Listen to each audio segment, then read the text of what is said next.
Assalamualaikum warahmatullahi wabarakatuh kepada semua teman-teman yang ada di Indonesia. Kali ini saya akan mempersembahkan sebuah video mengenai biomonitoring Krundaro yang ada di Kota Banda Aceh. Sebelum menyaksikan jangan lupa di-share ke teman-teman dan ditekan tombol subscribe dan lonceng. Selamat menyaksikan. Krundaro merupakan salah satu warisan budaya yang ada di Provinsi Aceh atau bertepatan di Kota Banda Aceh yang perlu dilestarikan. Krundaro merupakan sungai buatan yang dibangun pada masa kerajaan Aceh yang dipimpin oleh Iskandar Muda pada abad 16. Sungai ini dibangun sebagai ungkapan cinta kasih sang sultan kepada permaisurinya Putropang atau Putri Kamalia yang ada di kerajaan Pang. Saat ini, Taman Krundaro telah menjadi salah satu spot wisata di Kota Banda Aceh. Hampir setiap pagi maupun sore pada hari libur, sebagian anggota masyarakat, utamanya pegawai perkantoran, berolahraga di sana, baik berjalan kaki, jogging, maupun bersepeda. Tentu saja dengan tetap menerapkan protokol kesehatan, menjaga lingkungan agar tetap bersih. Selain keindahan taman dan pedestrian, Taman Krundaro juga menampilkan mural yang menceritakan edukasi sejarah Aceh. Mural mengenai sejarah ini sengaja ditampilkan agar generasi muda tidak melupakan sejarah para pendahulunya. Ada banyak hal yang saya dapatkan, mulai dari sejarah masa keemasan kerajaan Aceh, panorama menarik hingga lokasi yang melepas penat kemacetan khas perkotaan. Lokasi ini juga kini makin terindah dengan taman menarik yang elok dipandang oleh mata. Ada banyak rak bunga di sepanjang pedestrian serta beberapa hiasan yang saya temukan seperti replika sepeda. Perlu ditekankan adalah kebiasaan membuang sampah sembarangan masih sebuah pekerjaan rumah untuk para pengunjung. Meskipun sudah banyak tong sampah di setiap sudut pedestrian, masyarakat sekitar bantaran mulai berbenah menjadi lebih modern dan sadar lingkungan. Kini tinggal upaya memberdayakan sebagai lokasi wisata baru yang mampu meningkatkan ekonomi bagi masyarakat sekitar. Kita ketahui bahwasanya di sekitaran Krundaro ini terdapat bioindikator makhluk hidup, terutama ikan, dan juga ada terlihat seekor biawak berenang di bagian sungai tersebut. Kemudian kita bisa melihat bahwasanya di antara Taman Putropang dan Taman Krundaro dibatasi dengan pintu air dan jaring sampah yang berguna untuk supaya sampah tidak melewati ke arah Taman Putropang. Krundaro merupakan lokasi sungai yang mempunyai potensi, selain potensi ekowisata atau wisata, juga berpotensi bagi masyarakat dalam mencari nafkah seperti kebutuhan hidupnya. Saya melihat ada beberapa jaring ikan yang dibuat oleh masyarakat berguna untuk mencari ikan di sungai tersebut. Alhamdulillah kali ini saya berjumpa dengan seorang masyarakat yang sehari-harinya melakukan kegiatan itu mencari ikan, di mana di Krundaro ini katanya banyak ikan seperti ikan nila, ikan mujair maupun ikan emas yang mana dilepaskan dari dulu pada masa zaman Sultan Iskandar Muda sampai sekarang. Ikan inilah yang bisa menjadi salah satu bioindikator untuk kita lihat kondisi lingkungan yang ada di Sungai Krundaro tersebut. Ini merupakan ikan nila, Dapatkan di dalam jaring tersebut oleh masyarakat. dan ini merupakan kediaman gubernur, dan ini sungai di bawah kediaman gubernur, dan ini merupakan sungai di jembatan Selawah, dan ada juga bagian penghenti sampah. Kemudian di bagian bawah sungai terlihat banyak sampah dan juga terlihat ikan-ikan nila yang maupun mujair ya. Kemudian juga kita lihat bagian pinggiran kadang-kadang ada juga sampah-sampah yang dibuang oleh pengunjung tanpa melihat peraturan yang sudah diterapkan, sehingga saya pun juga harus turun untuk mengambil sampah-sampah yang terbuang tersebut. Mungkin ini sekilas tentang bagian pinggiran sungai yang ada di Krundaro tersebut. Terlihat taman dan juga ada peraturan-peraturan terhadap larangan membuang sampah sembarangan. Masyarakat sekitar sering berkunjung ketika sore saat menjelang maghrib. Mereka sering duduk santai bersama keluarga dan juga ada kegiatan olahraga lainnya. Disinilah momen dimana potensi masyarakat terhadap ekonomi itu berkembang di saat pengunjung wisata menuju ke daerah taman yang ada di Krundaro tersebut.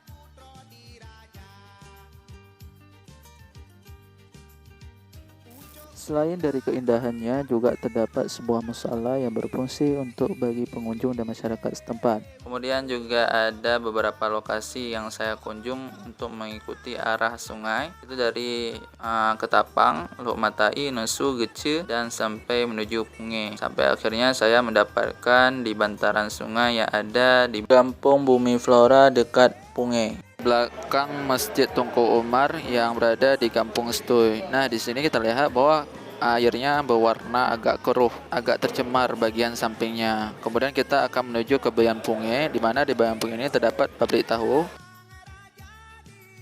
bagian Sungai Krundaroy, sehingga Sungai Krundaroy tersebut tercemar. Di sini kita bisa lihat bahwa ada sebuah tempat penanganan banjir ini. Kemudian di sekitarannya juga ada bagian sampah-sampah yang terbuang di bagian pinggiran sungai yang berada di kawasan Kampung Jawa, dan ini berakhir ke bagian laut.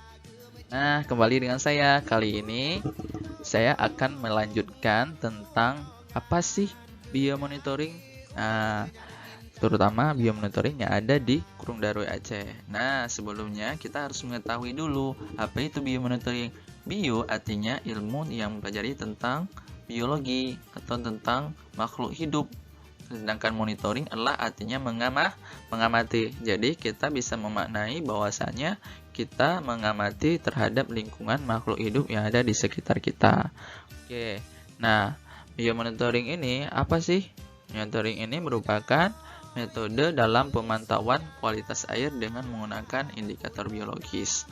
Nah, apa saja indikator biologis? Ini adalah yang merupakan kelompok atau komunitas organisme yang keberadaannya atau perilakunya di alam berhubungan dengan kondisi lingkungan.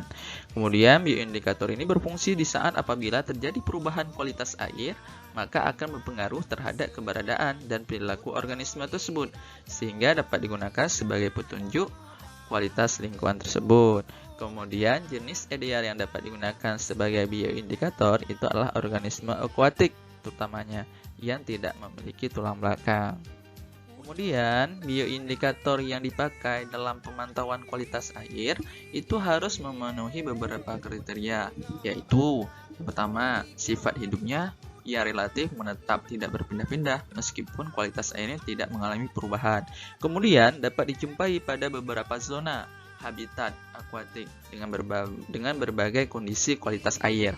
Kemudian masa hidupnya cukup lama sehingga keberadaannya memungkinkan untuk merekam kualitas lingkungan yang ada di sekitarnya. Kemudian terdiri atas beberapa jenis yang memberi respon berbeda terhadap kualitas air tersebut. Kemudian relatif lebih mudah untuk dikenali dibandingkan dengan jenis mikroorganisme. Dan yang terakhir, bahwasanya mudah dalam pengumpulan atau pengambilannya karena hanya dibutuhkan alat yang sederhana yang dapat dibuat sendiri. Nah, apa saja bioindikator di perairan? Mungkin kita pernah lihat di perairan apa saja bioindikatornya. Nah, ini bioindikator yang kita lihat di perairan sering kita jumpa itu ikan dari kelompok vertebrata. Kemudian ada kita lihat invertebrata seperti capung ataupun jenis-jenis lainnya. Kemudian ada dari kelompok bentos, kemudian ada dari kelompok plankton.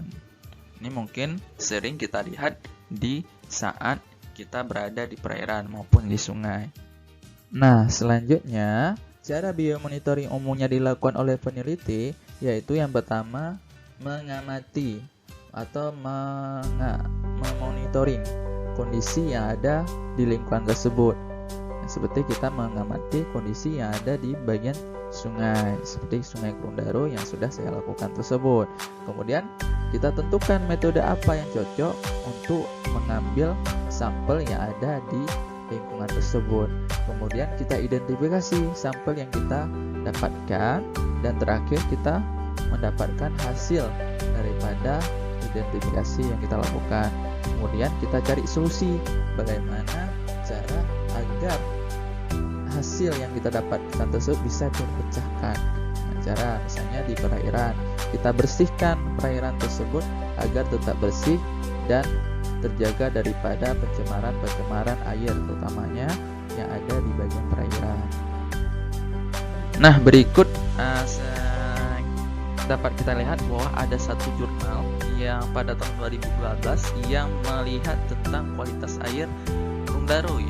Nah, mereka adalah peneliti dari Indonesia, yaitu ada 3 orang, Mulyani, Marwan, dan Nazli Ismail.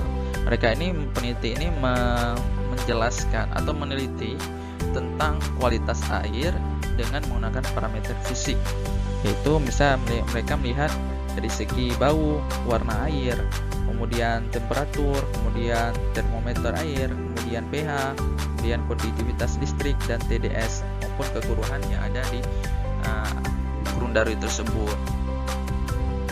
Nah, ini bisa kita lihat tentang lokasi penelitian para Mulyani dan kawan-kawannya untuk melihat kualitas air yang ada di Gunung Daroy tersebut. Mereka mengambil 12 titik ya teman-teman.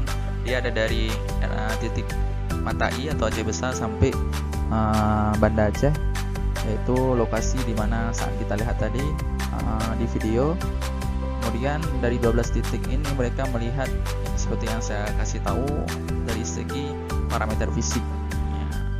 Kemudian data yang diperoleh bahwasanya ada dari parameter fisik yang dilihat itu ada warna, bau, rasa, suhu, kekuruhan, konduktivitas listrik, TDS, pH. Kemudian ada golongan ini, golongan 1 ini termasuk golongan air minum, golongan 2 adalah air bersih, golongan 3 adalah perikanan, golongan 4 adalah industri. Nah, di golongan tersebut dapatlah nilai-nilai yang diperoleh dari peneliti tersebut. Kemudian ada satu lagi jurnal yang berkaitan tentang sungai juga yang ada di Gunung Daroy pada tahun 2019. Ini dilakukan oleh Adrian Syah Putra Zain, kemudian M. Ali Sarong, kemudian Mimi Saputri. Mereka melakukan penelitian tentang penetapan kualitas air berdasarkan keanekaragaman plankton yang ada di Gunung Daroy, Provinsi Aceh. Nah, kata mereka bahwasanya plankton ini mempunyai peranan yang sangat penting dalam suatu perairan, terutama di rantai pakan ataupun primary producer, dan sebagai indikator di tingkat kesuburan perairan. Maka mereka melakukan penelitian ini untuk bertujuan menetapkan kualitas air Gunung Daroy berdasarkan tingkat keanekaragaman plankton dan untuk mengetahui keanekaragaman populasi plankton yang ada di Gunung Daroy, Provinsi Aceh. Nah, di sini bisa lihat bahwasanya lokasi penelitian mereka hampir sama dengan peneliti sebelumnya, yaitu pada tahun 2012 Mulyani, tapi mereka membagi kepada 3 lokasi ya. Dari lokasi pertama yang ada di Gunung Daroy, Taman Gunung Daroy yang ada di Kota Banda Aceh. Kemudian lokasi 2 ada di daerah Ketapang atau Geci. Kemudian yang ketiga ada di daerah Mata I. Mereka ini mengambil membagi kepada 3 lokasi penelitian. Kemudian data yang diperoleh secara faktor abiotik Gunung Daroy, parameter yang diukur itu suhu, derajat keasaman, salinitas, kecerahan air, kecepatan arus air, mendapatkan hasil yang kategorinya tercemar sedang. Kemudian selanjutnya dari hasil keanekaragaman plankton dan kualitas air di Gunung Daroy berdasarkan waktu sampling dan berdasarkan lokasi diperoleh juga informasi bahwasanya kategori keanekaragaman itu tercemar sedang, hampir sama dengan kategori faktor abiotik. Nah, kesimpulan yang diperoleh dari 2 jurnal pada tahun 2012 dan 2019 bahwasanya 2012 parameter fisik yang diperoleh yaitu di daerah hulu sungai seperti daerah Mata I, Gendring, Gegajah, Garut, Geci, dan Lamara mempunyai kualitas air yang memenuhi standar menurut Menteri Kesehatan Republik Indonesia yang digunakan untuk kebutuhan rumah tangga.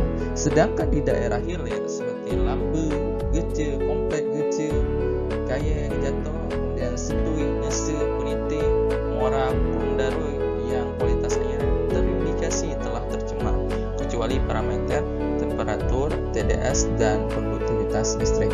Sedangkan pada tahun 2019 tentang jurnal tentang penelitian kualitas air dan keanekaragaman plankton yang ada di Gunung Daroy, Provinsi Aceh diperoleh bahwasanya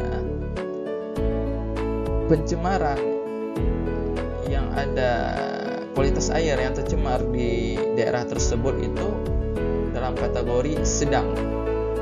Sedangkan tingkat keanekaragaman juga pada plankton itu di kategori sedang, sehingga membedakan antara parameter fisik pada tahun 12 sama 2019. Bedanya kita bisa lihat, kalau parameter fisik itu kita harus melihat kualitas fisik aja setiap tahunnya, itu akan menjadi perubahan. Sedangkan pada kualitas perairan menggunakan bioindikator, terutama yang digunakan oleh pada jurnal peneliti pada 2019 ini, yaitu plankton. Mereka melihat dari segi plankton, jumlah plankton yang ada. Itu mungkin dengan banyak jumlah plankton maka kualitas air itu lebih bagus, sedangkan makin sedikit jumlah plankton maka kualitas air tersebut akan terlihat tercemar. Nah, penyebab umum dalam Sungai Kundaru ini berdasarkan pengamatan langsung di lokasi penelitian terhadap parameter bau, kekeruhan, warna, dan pH, umumnya tercemar oleh yang pertama limbah rumah tangga. Seperti kita lihat di video, banyak limbah rumah tangga itu memang pipanya itu langsung ke bagian sungai. Kemudian ada pembuangan instalasi perkotaan. Nah, kemudian ada limbah pasar. Kemudian ada limbah pabrik tahu. Kita tahu bahwa di daerah sungai tersebut ada pabrik tahu. Kemudian di dosmir dan bengkel. Kemudian ada juga limbah organik dan anorganik yang terdapat di Sungai Kundaru tersebut. Disinilah kita harus ikut berupaya untuk meninggalkan atau memperbaiki segala yang kita lakukan terhadap penyebab umum yang terjadi pada Sungai Kundaru tersebut. Maka dengan ini kita mengajak teman-teman untuk melakukan pembersihan, menjaga lingkungan agar tetap bersih. Dengan demikian, kegiatan pembersihan lingkungan yang ada di Sungai Kundaru seperti yang dilakukan oleh pihak pemuda dan pihak pemerintah seperti komunitas dan TNI, ini mereka berupaya untuk membersihkan Kundaru ini yang bersejarah dan mempunyai potensi bagi masyarakat. Sehingga mari kita menjaga kebersihan yang ada di Sungai Kundaru. Dan saya mengucapkan beribu terima kasih sudah menyaksikan video ini dan semoga bermanfaat bagi semuanya. Terima kasih. Wassalamualaikum warahmatullahi wabarakatuh. Salam menanam grow buat kita semua.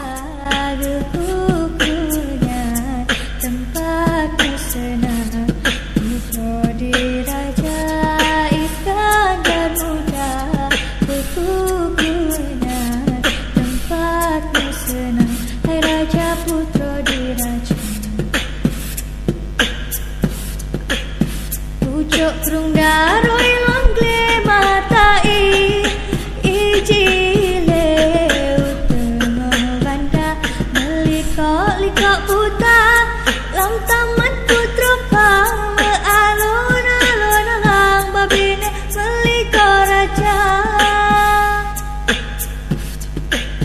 ijile jerne hanaban sang cirinya